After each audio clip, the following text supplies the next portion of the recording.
Desperate times call for desperate measures. This old adage held true 150 years ago in the sleepy rural town of McConnellsburg in Fulton County, Pennsylvania. By the fall of 1862, the Civil War had been waging for a year and a half. Enlistment was at an all-time low, and President Lincoln called for additional troops. To meet the quota, the first draft was held on the state level. Men ages 18 to 45 were eligible for the draft. John Forney, a married farmer with young children and another on the way, swore before draft officials that he was over 45. For unknown reasons, his name was thrown in the draft wheel anyway. On draft day in October of 1862, his name was selected. Over the next few months, he spoke several times to draft officials, apparently to no avail. In January of 1863, draft dodgers, including Forney, were rounded up by military police. He was released the next day, believing the issue was finally resolved. 2 days later, the same officers appeared and entered his home without permission. Lieutenant Eben Ford of the Provost Guard followed Forney to an upper loft, where he was warned that if he came any closer, Forney would shoot.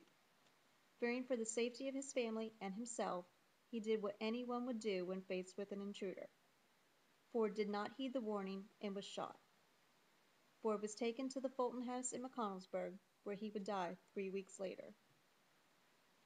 Forney turned himself in to the Fulton County Jail to face charges. He would stay in jail until June, when raiding Confederates released him. He turned himself back in September. He was tried for murder at the Fulton County Courthouse in January of 1864. This was the first large-scale trial held in the county. After a short deliberation, he was acquitted. Forney was guilt-ridden by the events and lived out the rest of his life in solitude. He would father 7 children. His descendants still live in the area, although most do not know of their ancestors' actions or its consequences.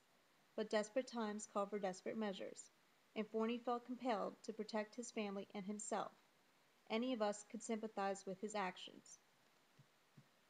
These events have left an unspoken history upon the buildings involved in this story. Realizing the historical significance of the Fulton House, the local historical society houses its museum in the building. The courthouse is still in use daily for court proceedings. The jail is no longer in use, but the historical society is currently fundraising to preserve and enhance the building.